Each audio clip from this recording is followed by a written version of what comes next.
2022 में एक चीज तो हुई है कि इंटरनेशनल ट्रैवल वापस आ गया है। जो लोग 2-3 साल तक इंटरनेशनली ट्रैवल नहीं कर रहे थे, स्पेशली वेकेशन के लिए, वो वापस आ गए और लोग फिर से ट्रैवल करना शुरू कर दिया लोगों ने। इस साल मैंने देखा मेरे बहुत सारे फ्रेंड्स, बहुत सारे रिलेटिव्स, बहुत सारे कलीग्स ट्रैवल कर रहे हैं इंटरनेशनल, एंड उनकी स्टोरीज दिखती है, इंस्टाग्राम पे पोस्ट दिखता है, बिकॉज 2-3 साल से जो लोग रुके हुए थे, so they wanted to travel international.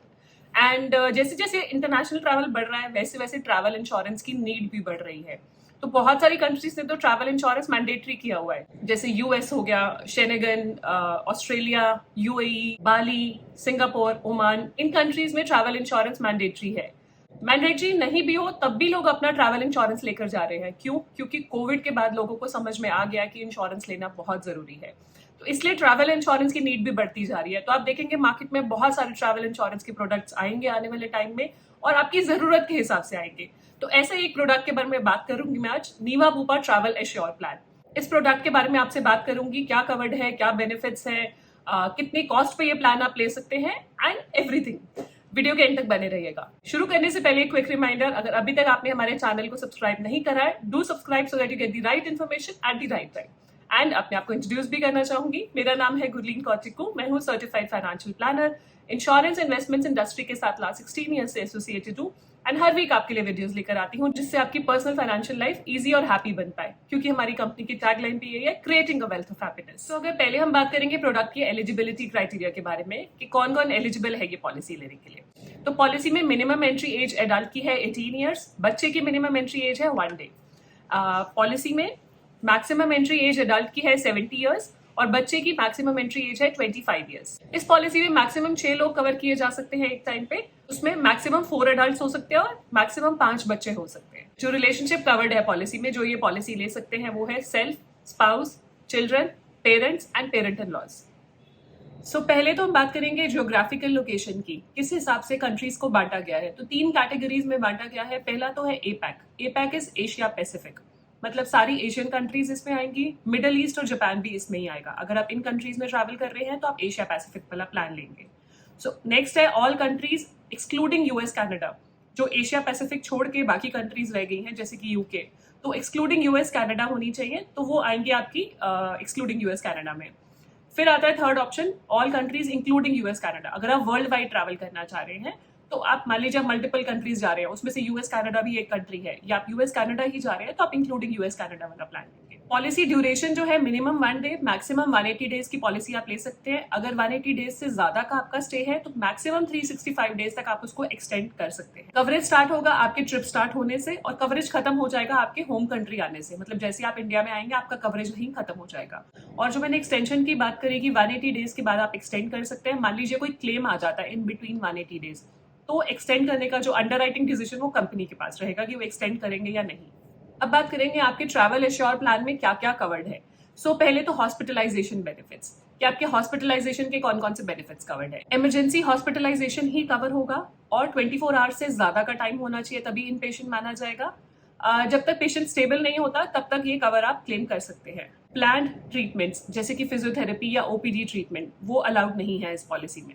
Pre existing diseases भी कवर्ड है। मोस्ट ऑफ द पॉलिसीज में प्री एग्जिस्टिंग डिजीजेस लिखा होता है कि नोन और unknown will not be covered. यहाँ पे कवर किए जाएंगे, जो कि अच्छी बात है, which is equal to 5% of sum assured, और मैक्सिमम $2,500 ही दिए जाएंगे, $2,000 तो मैं यहाँ पे आपको बताना चाहूंगी, जितनी भी कैलकुलेशंस आगे आप देखेंगे ट्रैवल एश्योर में या किसी भी ट्रैवल इंश्योरेंस प्रोडक्ट में, तो यूएस डॉलर में कवरेज होता है हमेशा। आप प्रीमियम जैसे INR में पे कर रहे हैं, रुपी में पे करेंगे, लेकिन आपको कवरेज डॉलर्स में मिलेगा, बिकॉज वहां पे डॉलर्स ही वैलिड है ना। ये वाला जो इमरजेंसी इन पेशेंट हॉस्पिटलाइजेशन है, ये कैशलेस रीइंबर्समेंट दोनों क्लेम कर सकते हैं।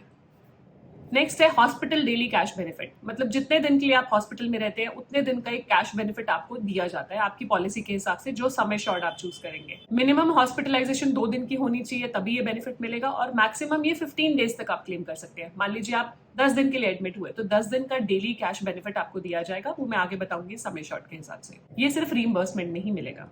थर्ड, डेंटल ट्रीटमेंट भी कवर्ड है इसमें।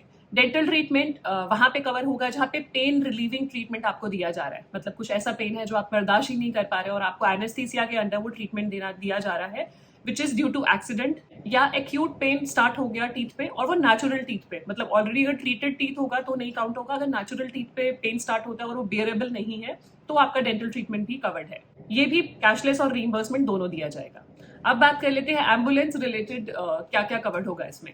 एक तो होता है, आपने सुना है रीपैट्रिएशन, मतलब अगर किसी की डेथ हो जाती है फॉरेन लैंड पे, उनको उनके घर तक लाने के लिए जो भी खर्चा होगा वो इंश्योरेंस कंपनी बेयर करेगी। इसको बोलते हैं रीपैट्रिएशन ऑफ मॉर्टल रिमेन। ये कैशलेस और रीइंबर्समेंट में आप ले सकते हैं। दूसरा, एम्बुलेंस रिलेटेड सर्विसेज में मेडिकल इवैक्यूएशन, मतलब अगर पेशेंट को एक जगह से दूसरी जगह लेके जाना पड़ रहा है या एक कंट्री से दूसरी कंट्री लेके जाना पड़ रहा है तो मेडिकल इवैक्यूएशन भी कवर्ड है इसमें। ये भी कैशलेस और रीइंबर्समेंट दोनों अवेलेबल है। नेक्स्ट है बैगेज रिलेटेड बेनिफिट्स, मतलब आपको पता है कि जब आप ट्रैवल कर रहे हैं तो आपको इंश्योरेंस कंपनी में अगर आपका बैग खो जाता है या डिले होता है तो वो भी आपको इंश्योरेंस कंपनी बेनिफिट देती है ट्रैवल इंश्योरेंस में। पहला तो है delay of check in baggage. आपने चेक इन किया था, आप इंडिया से ऑन बोर्ड हुए, आपने चेक इन करा और आप जहां पे पहुंचे आपकी डेस्टिनेशन पे, वहां आपका बैगेज लेट आया, 12 घंटे से ज्यादा अगर डिले होता है तो आपको ये बेनिफिट आप अवेल कर सकते हैं। अगर ये डिले ड्यू टू कॉन्फिस्केशन या डिटेंशन, मतलब अगर आपको अथॉरिटीज रोक लेती हैं एयरपोर्ट पे या आपका सामान रोक लेती हैं, उस वजह से है तो कवर नहीं होगा। अगर ये कोई टेक्निकल इशू की वजह से आपका डिले हुआ है बैगेज तो कवर हो जाएगा। अगेन ये सिर्फ रीइंबर्समेंट में कवर होगा। एक चीज और, अगर आप इंडिया वापस आ रहे हैं तब आपका बैगेज डिले होता है तो कवर नहीं होगा। इसी के साथ साथ loss of checked in baggage भी आपको कवर मिल जाता है। चेकड इन का मतलब है कि जो आपने चेक इन किया हो, ऐसा नहीं कि जो आपके हाथ में बैग है और वो खो गया तो उसके लिए कोई रिस्पॉन्सिबल नहीं है, उसके लिए आप खुद ही रिस्पॉन्सिबल है। चेकड इन मतलब आपने कॉमन कैरियर में, मतलब एयरलाइन में आपने बैग दिया और खो गया या डिले हुआ तो ये बेनिफिट्स कवर्ड है। तो यहाँ पे प्रोराटा बेसिस पे आपको क्लेम दिया जाएगा अगर आपका सामान कुछ गुम जाता है। अगर वो ऑलरेडी आप डिले में क्लेम कर चुके हैं तो वो माइनस कर दिया जाएगा और ये भी बेनिफिट आपको रीइंबर्समेंट पे दिया जाएगा। नेक्स्ट है accident and disability related benefits. तो आप देखेंगे ट्रैवल इंश्योरेंस ना काफी वास्ट है, काफी चीजें कवर करती है, तो ये डिटेल्ड वीडियो है, ये वीडियो थोड़ी लंबी जाने वाली है बट बने रहिएगा एंड तक अगर आप ट्रैवल इंश्योरेंस के बारे में जानना चाहते हैं। पर्सनल एक्सीडेंट, आप बाहर ट्रैवल कर रहे हैं एंड वहां पे अगर कोई एक्सीडेंट हो जाता है और उसकी वजह से विद इन 365 डेज आपकी डेथ हो जाती है या डिसेबिलिटी हो जाती है तो पेमेंट दे दी जाएगी, आपको सम एश्योर्ड पे कर दिया जाएगा। इसमें एक चीज इंक्लूडेड नहीं है, अगर कॉमन कैरियर में बैठे हुए कुछ एक्सीडेंट होता है, मतलब अगर आप फ्लाइट में बैठे हैं और फ्लाइट में कुछ एक्सीडेंट होता है तो वो कवर्ड नहीं है, उसके लिए दूसरा बेनिफिट है और ये भी रीइंबर्समेंट बेसिस पे ही दिया जाएगा। दूसरा बेनिफिट मैंने आपको बताया accidental death and disability benefit, this is for common carrier, मतलब कमर्शियल पब्लिक ट्रैवल अगर आप कर रहे हैं, वो आप प्लेन पे ट्रैवल कर रहे हैं या आप ट्रेन पे ट्रैवल कर रहे हैं तो वो इसमें कवर किया जाएगा। तो यहाँ पे अगर डेथ होती है या डिसेबिलिटी होती है due to accident and common carrier, वो सेकंड पार्ट में आपका कवर्ड। अगेन अगर 365 डेज के अंदर होता है कुछ उससे रिलेटेड, एक्सीडेंट से रिलेटेड, डिसेबिलिटी या death, then it will be paid. Again पूरा रीइंबर्समेंट पे दिया जाएगा। अब बात करेंगे ट्रिप रिलेटेड बेनिफिट्स। आपने ये भी सुना होगा कि कभी आपका ट्रिप डिले होता है या ट्रिप आपका कैंसिल होता है, आपकी तरफ से नहीं, एयरलाइन की तरफ से या कुछ टेक्निकल इश्यूज की वजह से, तो भी आपको ये बेनिफिट दिए जाते हैं। तो बात करेंगे ट्रिप रिलेटेड बेनिफिट्स की। पहला है ट्रिप डिले। अगर आपकी फ्लाइट 4 घंटे से ज्यादा डिले हो जाती है ड्यू टू फॉलोइंग रीजंस, एक तो बैड वेदर, इक्विपमेंट फेलियर, मतलब कोई टेक्निकल इशू आता है एयरलाइन में, स्ट्राइक और action of employees on common carrier, मतलब अगर कोई इंटरनल उनका इशू होता है, एम्प्लॉइज के साथ कोई स्ट्राइक कर देते हैं और एयरलाइन नहीं जा पाती है, ऑपरेशनल कोई प्रॉब्लम होती है उनके एंड पे या वो रीशेड्यूल करते हैं, ये बेनिफिट आपको सिर्फ रीइंबर्समेंट पे ही दिया जाता है। दूसरा, ट्रिप कैंसिलेशन भी कवर्ड, हमने बात करी। ट्रिप डिले अगर 4 घंटे से ऊपर है उन रीजंस की वजह से तो इंश्योरेंस कंपनी आपको क्लेम देगी। अगर ट्रिप कैंसिलेशन है, ट्रिप कैंसिल किस कंडीशंस में आपको मिल सकता है, एक तो अगर डेथ होगी फैमिली में, खुद की या किसी फैमिली मेंबर की, या किसी को हॉस्पिटलाइज होना पड़ा, क्रिटिकल है। दूसरा, किसी जुडिशियल अथॉरिटी ने आपको बोला कि आपको प्रेजेंट होना जरूरी है कंट्री में, मतलब मान लीजिए कोई कोर्ट समन आ गया कि आप कंट्री से बाहर नहीं जा सकते, तो भी आपको ट्रिप कैंसिलेशन का बेनिफिट दिया जाएगा। कोई नेचुरल डिजास्टर होता है तो भी आपको ट्रिप कैंसिलेशन बेनिफिट दिया जाएगा। कोई राइट, स्ट्राइक, कोई अनरेस्ट है जहां पे आप जा रहे हैं या जहां से जा रहे हैं उस जगह से, तो भी आपको ट्रिप कैंसिलेशन का बेनिफिट मिल जाएगा। ये सिर्फ एक बार ही मिलेगा सिंगल ट्रिप में, ये सिर्फ मिलेगा आपको रीइंबर्समेंट में। थर्ड है इसमें मिस्ड कनेक्शन, मतलब अगर कई बार आपने सुना होगा कनेक्टिंग फ्लाइट्स होती है, जैसे हमने फर्स्ट कनेक्टिंग फ्लाइट ली थी Delhi to Bangkok, Bangkok to Phuket, तो मतलब दिल्ली टू बैंकॉक जब हम उतरे तो हमारी दूसरी फ्लाइट आगे कनेक्टिंग थी, उसी फ्लाइट के साथ कनेक्टिंग थी। तो अगर वो फ्लाइट मिस हो जाती है ड्यू टू मतलब मेरी दोनों फ्लाइट्स के बीच में 3 घंटे का गैप होना चाहिए, मतलब जो यहाँ से मैं ऑन बोर्ड कर रही हूँ और जो वहां से मुझे लेनी है, उन दोनों फ्लाइट्स कनेक्टिंग है तो उसमें 3 घंटे का गैप होना चाहिए। और अगर वो मिस हो जाती है, जैसे मैंने बताया ट्रिप डिले हुआ, उसकी वजह से मिस हो गई, तो मुझे इंश्योरेंस कंपनी मेरा अकोमोडेशन और वहां तक पहुंचने का जो खर्चा है वो देगी, और ये बेनिफिट भी आपको रीइंबर्समेंट पे दिया जाता है। आपने ये भी सुना होगा कि ट्रैवल इंश्योरेंस में अगर आपका पासपोर्ट खो जाता है तो पासपोर्ट भी बनवा के देती है इंश्योरेंस कंपनी। तो लॉस ऑफ डॉक्यूमेंट्स भी कवर्ड है, मेनली पासपोर्ट। आपको इंश्योरेंस कंपनी कॉस्ट देती है न्यू या डुप्लीकेट पासपोर्ट के लिए। क्लेम तब नहीं कर सकते अगर किसी डिटेंशन या कॉन्फिस्केशन में आपका पासपोर्ट रख लिया गया है, तो इंश्योरेंस कंपनी हेल्प नहीं करेगी। और एक कंडीशन है, अगर आपका पासपोर्ट खोता है तो आपको ये इन्फॉर्म करना पुलिस को मैंडेटरी है विद इन 24 आवर्स, तभी ये क्लेम आप कर सकते हैं और ये क्लेम आप रीइंबर्समेंट पे ले सकते हैं। ये तो हुए मेन बेनिफिट्स, ट्रैवल इंश्योरेंस में क्या क्या कवर है। कुछ मिसलेनियस बेनिफिट्स है, छोटी छोटी चीजें हैं, वो भी मैं आपको बताना चाहूंगी। जैसे फाइनेंशियल इमरजेंसी कैश, मान लीजिए आपका वहां पे कैश खो जाता है, काफी बार हम मूवीज में देखते हैं ना कि चोरी करके भाग गए, कुछ बचा ही नहीं, ना पासपोर्ट है ना पैसे हैं, तो क्या करें। तो वहां पे फाइनेंशियल इमरजेंसी कैश आपको ट्रैवल इंश्योरेंस कंपनी प्रोवाइड करेगी। ये तब नहीं प्रोवाइड करेगी कि मान लीजिए आपने इंडिया आके क्लेम करा कि मुझे वहां जरूरत थी, तो नहीं मिलेगा। ये उसी की इमरजेंसी नीड में ही आपको दिया जाएगा और ये रीइंबर्समेंट पे ही आप क्लेम कर सकते हैं। नेक्स्ट आता है मिसलेनियस में पर्सनल लाइबिलिटी, मतलब आपकी अगर लाइबिलिटी बनती है किसी चीज के अगेंस्ट, आपसे वहां पे कुछ अनइंटेंशनल कुछ गलती होगी जिसकी वजह से आपकी कोई लीगल लाइबिलिटी बन गई, कुछ इंजरी आपने किसी को पहुंचा दी, किसी की डेथ हो गई या कोई प्रॉपर्टी को डैमेज कर दिया, तो आपके ऊपर लीगल लाइबिलिटी बन जाती है। तो इंश्योरेंस कंपनी उसमें आपको हेल्प करेगी, आपकी पर्सनल लाइबिलिटी को कवर करेगी। तो जो भी एक्सपेंसेस होंगे किसी भी क्लेम को सेटल कराने में, वहां पे इंश्योरेंस कंपनी हेल्प करेगी। अगेन ये बेनिफिट आपको रीइंबर्समेंट पे ही मिलेगा। नेक्स्ट है हाईजैक डेली अलाउंस। किसी अनफॉर्चुनेट सर्कमस्टांस में अगर आपका प्लेन हाईजैक हो जाता है तो इंश्योरेंस कंपनी आपको क्लेम देगी। अगर 12 घंटे से ऊपर के लिए हाईजैक होता है तो डेली बेनिफिट आपको दिया जाएगा और मैक्सिमम 7 डेज के लिए आप क्लेम कर सकते हैं। ये बेनिफिट आपको रीइंबर्समेंट पे दिया जाएगा। फोर्थ, इंश्योरेंस कंपनी आपका कंपैशनेट विजिट भी कवर करती है। कंपैशनेट विजिट होता है, जैसे नाम से पता लग रहा है, कंपैशन। अगर आप एडमिट है किसी दूसरी कंट्री में हॉस्पिटल में एंड आपके साथ कोई है नहीं आपका फैमिली मेंबर, तो इंश्योरेंस कंपनी आपके फैमिली मेंबर को आप तक पहुंचाने में 1 way travel ticket which is economy class travel ticket दे देंगी, आप तक आपका फैमिली मेंबर पहुंच जाए। और इसमें मिनिमम 5 डेज का हॉस्पिटलाइजेशन जरूरी है। 5 दिन से ऊपर अगर आप हॉस्पिटलाइज होते हैं तभी आप कंपैशनेट बेनिफिट ले सकते हैं। This is again available on reimbursement. अब बात कर लेंगे बेनिफिट्स की कि बेनिफिट्स कितने समय शॉर्ट में कितना बेनिफिट आपको दिया जा रहा है। तो यहाँ पे 2 तरह के प्लान अवेलेबल है, $50,000 एंड $1,00,000। प्रो प्लान अवेलेबल है और पीक प्लान, आप बेसिक और कॉम्प्रिहेंसिव भी बोल सकते हैं इसको।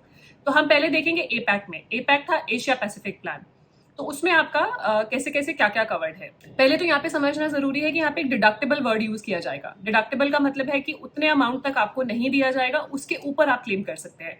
तो यूजुअली आपको दिखेगा $100 का डिडक्टेबल है, तो $100 का अगर क्लेम आता है वो नहीं दिया जाएगा, उसके ऊपर इंश्योरेंस कंपनी आपको क्लेम देगी। सो एक बार समझ लेते हैं। एपैक प्लान में भी जैसे मैंने बोला 2 प्लान है, pro and peak, basic and comprehensive. हम पहले बात करेंगे emergency in patient medical treatment की। इसमें डिडक्टेबल है $100 का, $100 के ऊपर क्लेम पे किया जाएगा। $50,000 में $50,000 की लिमिट है और $100,000 में 100,000 की लिमिट है इन पेशेंट हॉस्पिटलाइजेशन विद डिडक्टेबल $100, मतलब $100 के ऊपर बिल आएगा तो आपको ये क्लेम दिया जाएगा। हॉस्पिटल कैश बेनिफिट जो है वो आपको दिया जाएगा $20 का प्रो प्लान में और $50 का पीक प्लान में। कंपैशनेट विजिट जो है वो कवर्ड है, इंडेमनिटी होता है बेसिकली, तो $150 तक की कॉस्ट कवर्ड है चारों ऑप्शंस में। डेंटल ट्रीटमेंट में दोबारा $100 का डिडक्टेबल है, मतलब अगर $100 का बिल आता है तो आपको नहीं दिया जाएगा, उससे ऊपर आएगा तो दिया जाएगा। ये प्लान आपका $100,000 में प्रो में अवेलेबल है $300 के लिए और पीक में 100,000 में अवेलेबल है $400 के लिए। तो ये टेबल आप रिटेन कर सकते हैं, इसका स्क्रीनशॉट ले लीजिए, ये हेल्पफुल आपको रहेगा कि कौन सा प्लान कैसे चूज करना है। पर्सनल एक्सीडेंट की बात करेंगे। पर्सनल एक्सीडेंट का जो क्लेम है $15,000 का कवर है प्रो प्लान में, दोनों में 50,000 और 1,00,000 में, और पीक प्लान में 50,000 में $15,000 है और पीक प्लान में 1,00,000 में $20,000 है। Accidental death and disability common carrier में जो हमने बात की थी कि अगर एयरलाइन में कोई एक्सीडेंट होता है तो प्रो प्लान में ये कवर नहीं है, पीक प्लान में कवर है, $15,000 की लिमिट है। ट्रिप कैंसिलेशन सिर्फ पीक प्लान में अवेलेबल है, वो भी $1,00,000 में अवेलेबल है और $1,000 आपको दिए जाएंगे। ट्रिप डिले, अगर आपका ट्रिप 4 घंटे से ऊपर डिले होता है तो $25 आपको दिए जाएंगे चारों प्लान में। Loss of check in baggage, अगर आपका चेक इन बैगेज खो जाता है तो उस केस में आपका $50 का डिडक्टेबल है, पहला $50 नहीं दिया जाएगा, उसके बाद आपको दोनों ऑप्शन में $500 दिया जाएगा और पीक प्लान में 50,000 वाले प्लान में $500 और 1,00,000 वाले प्लान में $1,000 दिए जाएंगे। Delay of check in baggage, अगर आपका 12 घंटे के बाद आपका चेक इन बैगेज आपको मिलता है तो भी कंपनी आपको $100 देगी चारों ऑप्शंस में। आपका पासपोर्ट खो जाता है तो लॉस ऑफ पासपोर्ट के लिए $300 की लिमिट मेंशन्ड है दोनों प्लान में। पर्सनल लाइबिलिटी जो है, आपकी जो लीगल लाइबिलिटी है वो सिर्फ पीक प्लान में अवेलेबल है, उसका भी डिडक्टेबल है $100, पहला $100 वो नहीं देंगे, उसके ऊपर आपको $50,000 और $1,00,000 आपको पर्सनल लाइबिलिटी में दिया जाएगा। हाईजैक डेली अलाउंस आपको $100 डेली का दिया जाएगा, maximum for 7 days. Missed connection, इसमें भी $100 का डिडक्टेबल है, अगर आपकी मिस्ड कनेक्टिंग फ्लाइट मिस हो जाती है due to technical issues at the airlines and, तो वहां पे आपको $100 तक नहीं दिया जाएगा, $100 के ऊपर $500 का कॉम्पनसेशन दिया जाएगा दोनों प्लान्स में। तो ये था एपैक प्लान। इसी तरह से world wide including US Canada या एक्सक्लूडिंग यूएस कनाडा बना हुआ है। ये टेबल आपके सामने आप रेफर कर सकते हैं। तो इसी में अलग अलग लिमिट्स मेंशन्ड है, जैसे एपैक की लिमिट्स अलग थी, इसकी लिमिट्स अलग है। आप देख सकते हैं अगर आप ये प्लान लेना चाह रहे हैं तो यहाँ पे बताना चाहूंगी 3 चीजें जो एपैक प्लान में कवर नहीं होती है, which is financial emergency cash. Last में देखेंगे आप टेबल की 3 चीजें नीचे मेंशन्ड है, financial emergency cash, medical evacuation और रिपैट्रिएशन ऑफ मॉर्टल रिमेन्स। वो एपैक प्लान में नहीं है, इस प्लान में अवेलेबल है, इंक्लूडिंग यूएस कनाडा या एक्सक्लूडिंग यूएस कनाडा। उसकी भी लिमिट मेंशन्ड है, $50,000 मैक्सिमम दिया जाए। अब मैं आपको एंड में कॉस्ट बताने से पहले एक चीज बताना चाहूंगी कि जैसे जो बेनिफिट्स हमने बात करें, एक होता है इंडेमनिटी बेनिफिट, एक होता है फिक्स्ड बेनिफिट। इंडेमनिटी मतलब जितना नुकसान आपको पहुंचा गया, जितना नुकसान हुआ, वो नुकसान की भरपाई इंश्योरेंस कंपनी करेगी। जैसे कि आपकी हेल्थ इंश्योरेंस पॉलिसीज होती है कि आप हॉस्पिटलाइज हुए, जितना बिल आया उतना इंश्योरेंस कंपनी ने दे दिया। एक होता है फिक्स्ड बेनिफिट कि अगर वो इवेंट हुआ, अगर वो चीज हुई तो आपको फिक्स्ड अमाउंट दे दिया जाएगा। तो हम देखेंगे कौन से बेनिफिट्स इंडेमनिटी पे हैं, कौन से बेनिफिट्स फिक्स्ड बेनिफिट है। तो जैसे हमने इन पेशेंट मेडिकल ट्रीटमेंट बोला था, emergency in patient medical treatment, this is indemnity, मतलब जितना नुकसान हुआ उतना ही दिया जाएगा। पॉलिसी तो $1,00,000 की है, लेकिन मान लीजिए आपको सिर्फ $10,000 खर्चा हुआ तो ये $10,000 दे देंगे। हॉस्पिटल डेली कैश जो है वो फिक्स्ड बेनिफिट है, क्योंकि डेली लिमिट फिक्स्ड है आपकी। कंपैशनेट विजिट इंडेमनिटी पे है, जो कॉस्ट लगेगी आपके घर वालों को आपके पास पहुंचाने के लिए वो इंश्योरेंस कंपनी बेयर करेगी। डेंटल ट्रीटमेंट भी इंडेमनिटी है। पर्सनल एक्सीडेंट जो है वो फिक्स्ड कॉस्ट है, जो हमने लिमिट देखी वो फिक्स्ड कॉस्ट बेनिफिट है कि उतना मिल जाएगा। Accidental death and disability common carrier में भी फिक्स्ड बेनिफिट है। ट्रिप कैंसिलेशन इंडेमनिटी है कि कैंसिलेशन का जो आपको दिया जाएगा वो इंडेमनिटी बेसिस पे दिया जाएगा। ट्रिप डिले फिक्स्ड बेनिफिट है। Loss of checked in baggage, delay of checked in baggage, loss of passport, ये फिक्स्ड बेनिफिट है, मतलब उसके ऊपर अगर लगा तो आप खुद बेयर करेंगे, तो आपको फिक्स्ड अमाउंट इंश्योरेंस कंपनी दे देगी। पर्सनल लाइबिलिटी इंडेमनिटी बेसिस पे जो लीगल लाइबिलिटी बनेगी उतना ही पे करेंगे। हाईजैक डेली अलाउंस, ये फिक्स्ड बेनिफिट है। इस कनेक्शन फिर इंडेमनिटी है कि जितना लॉस हुआ आपको आपकी डेस्टिनेशन तक पहुंचाने का या अकोमोडेशन का, वो ही बियर करेंगे। फाइनेंशियल इमरजेंसी कैश जो है वो फिक्स्ड बेनिफिट है, उतना ही अमाउंट दिया जाएगा। Medical evacuation of repatriation of मॉर्टल remains, मतलब आपको आपकी कंट्री तक पहुंचाने का जो खर्चा है वो इंडेमनिटी है, मतलब जितना खर्चा लगेगा अप टू सम एश्योर्ड उतना इंश्योरेंस कंपनी बेयर करेगी। यहाँ पे सबसे इंपॉर्टेंट चीज, अपने जितने भी ओरिजिनल डॉक्यूमेंट्स हो, जैसे कि अगर आप कुछ क्लेम करने जा रहे हैं तो आपका बोर्डिंग पास मैंडेटरी है, आपकी टिकट आपके पास होनी चाहिए, आपके जो भी एक्सपेंसेस हो बिल्स प्रॉपर ओरिजिनल फॉर्म में होने चाहिए, तभी आप क्लेम कर पाएंगे, अदरवाइज ये क्लेम नहीं कर पाएंगे। अब बात कर लेते हैं कॉस्ट की। तो कॉस्ट कितना पड़ेगा, मैंने यहाँ पे एग्जांपल लिया, 35 ईयर्स के 2 लोग हैं, वो ट्रैवल कर रहे हैं और 30 डेज के लिए ट्रैवल कर रहे हैं। तो 30 डेज के लिए मैंने 3 ऑप्शंस में प्रीमियम आपके सामने शो करूंगी। पहला तो एपैक हो गया। एपैक में जो प्रीमियम है विच इज एशिया पैसिफिक, वहां का प्रीमियम है 30 दिन का, 35 साल की एज है, 2 लोग ट्रैवल कर रहे हैं, फैमिली पॉलिसी है, प्रीमियम है 2052। ये मैंने कैलकुलेट करा $50,000 बेसिक प्लान का। आप कॉम्प्रिहेंसिव देख सकते हैं अगर आपको लगता है कि कॉम्प्रिहेंसिव आपके लिए जरूरी है। फिर मैंने कैलकुलेट करा एक्सक्लूडिंग यूएस कनाडा को छोड़ के और एशिया पैसिफिक को छोड़ के, वहां पे प्रीमियम आया 1922, और इंक्लूडिंग यूएस कनाडा मैंने प्रीमियम कैलकुलेट करा तो वो आया 2808। तो प्रीमियम आपके हिसाब से जितने टाइम के लिए आप ट्रैवल कर रहे हैं, कितने लोग ट्रैवल कर रहे हैं, आपकी एज के हिसाब से और डेस्टिनेशन के हिसाब से कैलकुलेट होता है। तो ये था मेरी तरफ से ट्रैवल एश्योर प्लान। कुछ भी क्वेश्चंस हो इस पॉलिसी के रिगार्डिंग या ट्रैवल इंश्योरेंस इन जनरल के रिगार्डिंग, आप शेयर कीजिएगा, मैं कोशिश करूंगी आंसर करने की। आप कमेंट सेक्शन में शेयर कर सकते हैं या हमें रीच आउट कर सकते हैं हमारी ईमेल आईडी पे, व्हाट्सएप नंबर पे। Thank you so much for watching the video. जाने से पहले एक क्विक रिमाइंडर, अगर अभी तक आपने हमारे चैनल को सब्सक्राइब नहीं करा है, do subscribe so that you get the right information at the right time. मिलते हैं जल्दी, stay safe, take care, bye bye.